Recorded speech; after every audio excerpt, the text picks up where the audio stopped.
We're at this interesting point in humanity where there are a lot of crossroads in front of us, and so a lot of decisions to make on what direction constitutes forward. It's one of the things that makes me sad as someone who loves science is that science is equated with all of the problems, and so there's a turn away from science to sort of as a path forward to sort of say, no, we're going to we want some kind of heart-based new life that will keep us safer, and unfortunately, I think it's a little naive, and also it's a shame because there's so much exciting things about science to unlock a lot of the mysteries of life in a lot of ways that our lives will be saved and improved by continuing to be sort of clear-headed without giving up the heart, but being clear-headed about how we're going to navigate through this sort of mess that we've gotten ourselves into as a race on this planet. We're kind of lucky as an agricultural industry, and it's one thing that we always have to remember is that wine is an agricultural product, and but we're sort of a little perversely lucky in that a lot of the consumers don't see wine as an agricultural product. They see it as a luxury good, and they're willing to spend for quality. And so it gives us a little bit more flexibility in terms of making investments in sustainability. Hopefully some of the other agricultural products will start to be seen as something where quality is important and sustainability is important, and in the way that wine is, and so give more flexibility for other farmers of other crops to sort of keep working on sustainability efforts. But so in the wine grape industry, in California, we sort of have found ourselves as leaders in sustainability sort of due to the fact that we make something that people are willing to pay for. So there are all these sort of nitty-gritty little hurdles that wine encounters working towards sustainability that need to be overcome. And part of the reason for keeping to spread the word is that it's nothing, that saying that it takes a village to raise a kid. Well, it takes a village for a farmer to be sustainable as well, because there are financial roadblocks or regulatory roadblocks. We need so we need the consumers. We need people that have any ability to continue the conversation so that it can come back and to the farmer and help solve all these little micro problems as we move down the sustainability continuum. Very few people in the wine industry, it's an industry that has a lot of family ownership, and very few of them look at things strictly from a business perspective. You look at utility. So the lifestyle, it's worthwhile making a better wine and being greeted more warmly at restaurants that you care about, and that's a value that you might be willing to sacrifice some profit for example. And the same thing with your relationship with the land. You can decide that it's worth it to me to take better care of this land, even if I'm not maximizing my financial profits. I'm maximizing my utility, and that's really what it's all about. As a farmer, especially as a farmer of wine grapes, because wine grapes are so specific, we track the maturity, and you compare the maturity against prior vintages and other growing regions, and it's one of the crops that has amazing records going way back. And so it's the wine grape growers are acutely aware of climate change.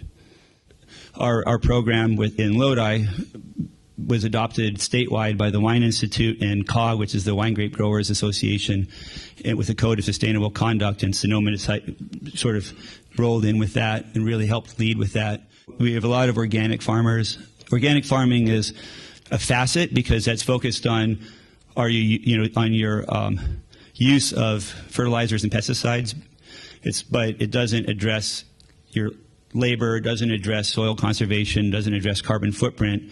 So it's a piece of this picture, but it's not the whole picture. We have a number of people doing biodynamics, which is a little broader. It's a little example, in my opinion, there's a lot of pain people feel about the environment currently, and so trying to go forward again more on a feeling approach rather than a scientific approach. So I respect that. It's not, but I love science, and so I'm a little more interested in finding out how we can measurably make improvements. These are different areas that we really focus on in our industry. You have, again, we have riparian areas. There's the most fragile and their most ability to have off-site impact. Soil conservation and soil health, water conservation. So we're in a Mediterranean climate. So we actually, if you look at our annual rainfall, we get a lot of rain, but it's all in the winter months. So we're very reliant on groundwater during the summer, and so water conservation is really important, not only so we have enough water, but if water table drops, there are ecosystem effects because streams and rivers then aren't flowing.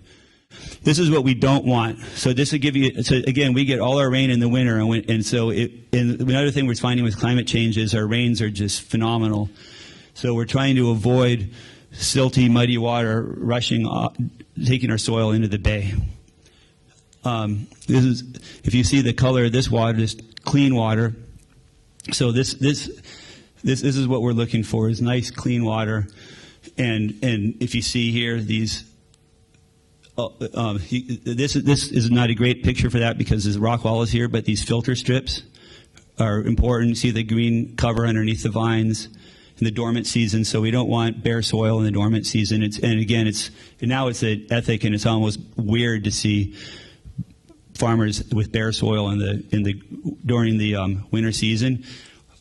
20, 30 years ago, it was considered good farming to keep all your grass killed during the winter, so that they thinking that all the water was going to stay. You're going to save your water, not use it in the grass, and that's one of these sort of historical practices that there was a lot of work done to try to on education to say, no, here's how soil works: water infiltration, water holding capacity, organic matter, and get that through, and to where it would be really strange to see someone with bare soil in the winter at this point.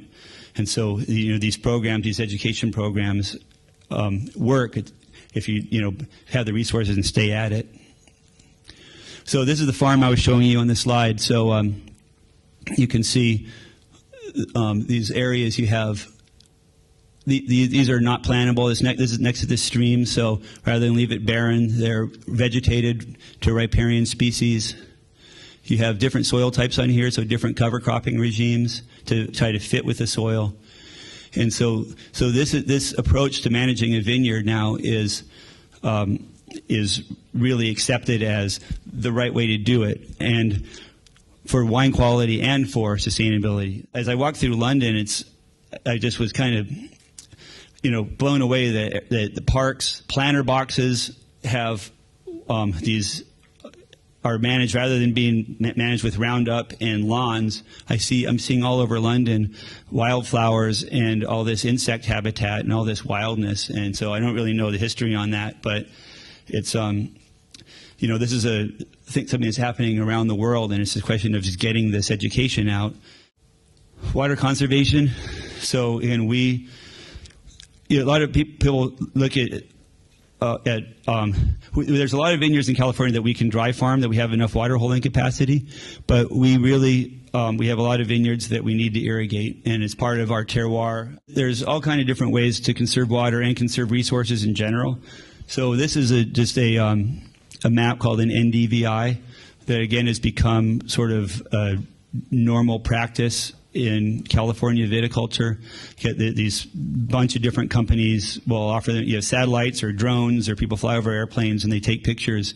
And then there's the NDVI is basically just mapping the vigor, basically using kind of chlorophyll, but mapping the vigor of the different parts of the vineyard. It's like peeling an onion, all this stuff. So here you have something as simple as what direction the rows go. Tremendous difference in the water use. So here the water's going, the sun is straight, in the hottest part of the day, the sun goes straight down over the vines. Hottest part of the day, it's hitting them broadside. And so, water use in the leaves is driven by solar radiation. And so you're getting much more water use, evapotranspiration with this row orientation than we are with that row orientation. So obviously we can't just root up a vineyard and replant it for that reason, but when you're planting a new vineyard, to think about these things. How can we design? So here's an example. These are diagonal rows, which would be against farming tradition because it's a hassle, but we're using less water and better wine quality because the fruit isn't getting blasted by the sun. I'm going to speed up a little bit. So here's another example that these cross arms were added to the vines so the fruit's more shaded. A lot of irrigation happens to protect the fruit during these heat events that we've been getting more and more. And if we can shade the vines, then we don't need to apply irrigation. We have better wine quality and we save water. Okay, habitat. So these are hedgerows. So these are flowering 12 months out of the year. So they flower sequentially. Again, they're native plants and they're tremendous. So we're trying to design a system in the vineyard so that the insects take care of themselves. There's a very much a squeeze on agriculture because labor has gotten tighter due to the tighter border. We have so much labor from Mexico. For us, we think that that's a good thing because wages need to come up, and so they're going to come up one way or another, and then the industry is going to adapt to them, and people are going to have to unfortunately end up paying a little bit more for food and wine. But unfortunately, it's been subsidized on the backs for a long time of farm workers, and so it's a good thing and it's a healthy thing that wages are coming up. And the last thing is. I don't know if you saw that they just did the DNA on a grape seed that they found in a latrine, and it was Sauvignon from the Jura, but it was 800 years old. So the same varieties that we're using are, we have these varieties that have been vegetatively propagated, so there's no genetic evolution happening for like 800 years. So if you think about that, whereas like powdery mildew has 3 or 4 generations per season evolving on our crops, and so, but if you try, a new variety or different, like an old variety that's more hardy or a newer variety that has resistance, you just can't sell it in the fine wine market, and so we're not going to. So that's something that we need to really think about in terms of sustainability. Is are we going to be, and I see it happening right now a little bit. I see like with natural wine, for example, they're more open. I thought Pascaline Pelletier, who's a sommelier in New York, is just did a wine brand on a hybrid variety that's more disease resistant. So we need to start opening up our acceptance of grape varieties and thinking about varieties that are hardier to grow.